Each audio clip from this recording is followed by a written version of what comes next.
Hey guys, Chris here, back from CNH Smallage again. Got another quick video here for you guys today. This will be dealing with AR-15 magazines and what kind of magazines you should actually purchase for your AK or your AR-15s whenever you buy a new one, or you're shopping around for additional magazines because your gun came with maybe one magazine for you. And I just want to give you an overview of what I actually purchased myself, because I was a noob a few months back, and I basically went online, looked up typical reviews for certain magazines, and I found a bunch that were actually relatively good rated, and I purchased those ones. And I just want to give you a review of what I actually found that were good and stuff like that, so you can make a educated decision on what your purchase will be for your AR-15 magazines for the 223 or 5.56 caliber specifically for that. So the first ones we have over here on the right side are the DDI 32 round magazines right here. This is what the DDI ones look like right here. See, I can get a better picture here for you. Sorry about that. 32 round magazine. They have the yellow follower on the front right here. This is the 32 round Daniel Defense magazine. I actually got two of these right here. These things are extremely durable. They have a enhanced feed lip area on here, so it basically has a enhanced feed lip design where it'll be able to feed properly. Enhanced enhanced penetration around the M855A1.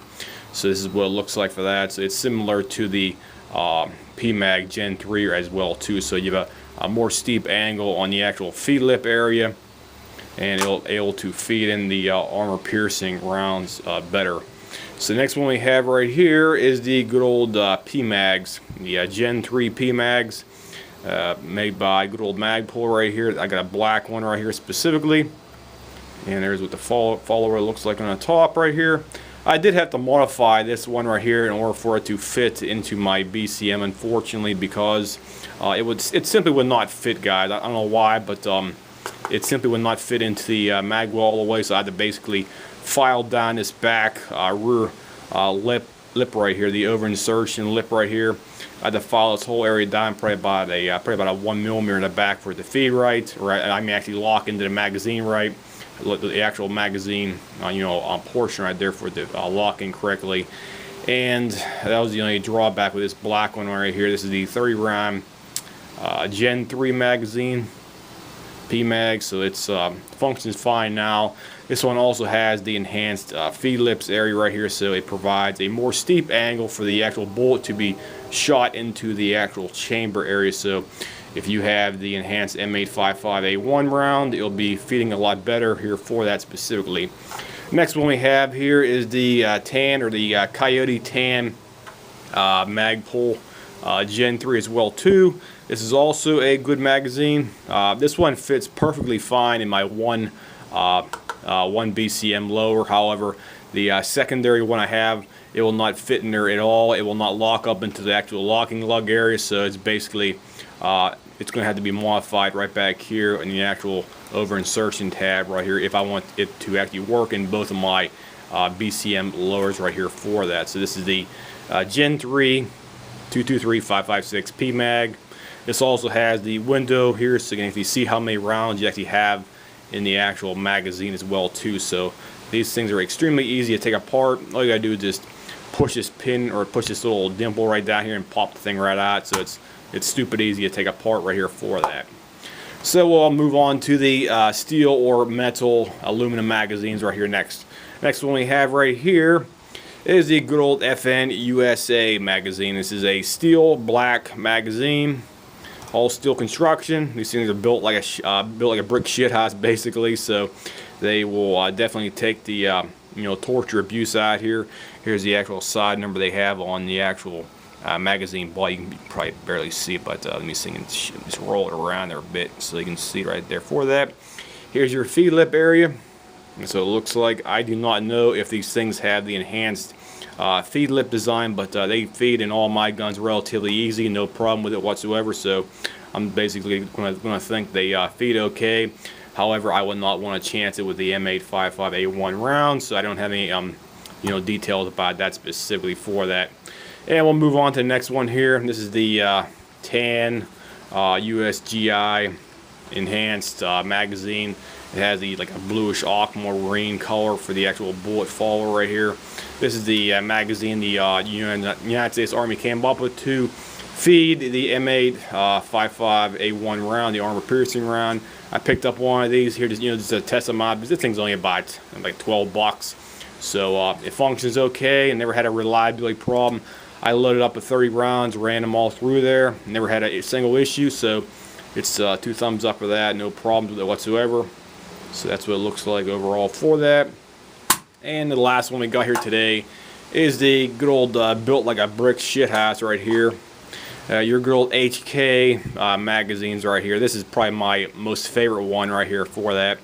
I never have a single lockup issue locking these things into a low receiver on the AR-15s. So I should make a note of that right now. This one right here locks up perfectly fine. The FN USA one locks up perfectly fine in my BCM. The USGI enhanced one locks up perfectly fine. The Daniel Defense ones, as before, these ones also lock up perfectly fine. However, the Pmags may or may not have to be modified for your specific gun, because, as I said before, they have the over insertion tab in the back that may have to be modified for each possible gun. So just be aware of that one specific fact. So these HK magazines, as they look like on the side, it says made in Germany.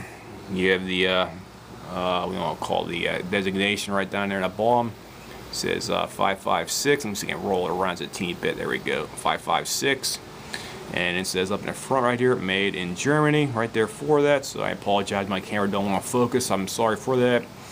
And you also have the BD right there on the actual locking lug area right there as well too. So these things are basically built like a brick shit house.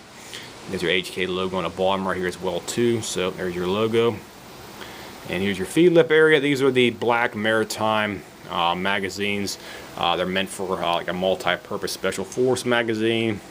They have a like an anti-friction coating on all these surfaces. Plus they have a stainless steel magazine spring in there as well too. So these things are built to a high standard. I actually purchased 2 of these things here from the same vendor. It was grabagun.com, and then they were selling for about, I think, about 45 bucks, I think. 42, and it was either 42 or 45. I think I may had a coupon, so I got a discount on it as well too. So there's your bag right there as well too. There's your inner portion of the mag body, and there's your good old feed lips right there as well too. So these are my preferred magazines right here for, like, shooting like 223 55 grain, C2 grain, stuff like that, because never had a single problem with it whatsoever. It locks up in both receivers perfectly fine, no issues whatsoever. So there's your back area right there as well too. You roll that around here for you, see the top, and there's the other side of this one right here as well too. Nice and thick steel. I think they're probably the same thickness as the FN USA magazine, because it feels about the same. So they're probably almost the same thickness right here for that. So we'll flip it around here. See the other side, they have the logo on there. It says made in Germany right here. So you can zoom in on that one again. Right there, made in Germany. Right, pretty barely see, I'm sorry about that. And it has BD right where the locking recess lug is right there. And you have the 556 designation right. You see it locate right there. 556, right there you go, guys. So you can roll it around here. So they're all good magazines here. Now these ones can be half for about 42 to 48 bucks if you look online. I got these ones from grabagun.com. The FN USA magazine, I actually purchased this from FN USA's website. This one right here I got from Charlie's Customs Clones. It was only about 12, 14 bucks for the USGI Enhanced magazine, tan one for that. And the good old Magpul. I got these directly from Magpul for about, I think this one was going for about $17.95. And the black one right here was going for about, I think, like 11 or 12 bucks, I think.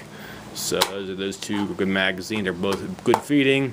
Once you get the actual magazines modified for your specific gun, so just be aware. They may or may not have problems with the over insertion lip in the back, so I just want to let you know about that again. I did have to modify the one on here for it to fit in the gun properly.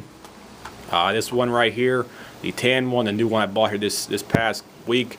It fits in my one gun perfectly fine. However, the second gun, probably because of tolerance issues, it will have to be ground down slightly and get back here probably about like a half a millimeter, or maybe a millimeter to get it done flat.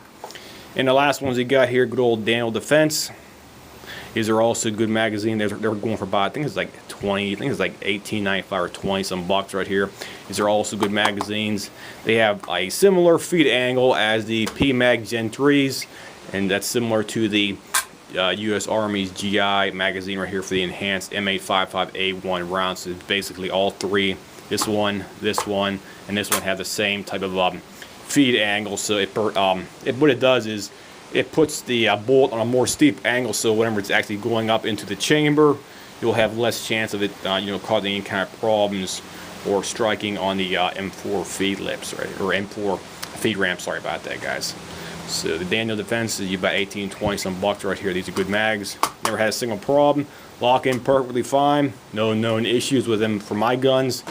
And the only magazines I have with the known issues is the Pmags, and you will have to modify them in certain applications. So if anybody has any comments, questions, whatnot, as usual, feel free to leave me a message here, and we'll try to get back to you within 24, 48 hours with a detailed response to your question. So I'll see you guys, and have a nice day.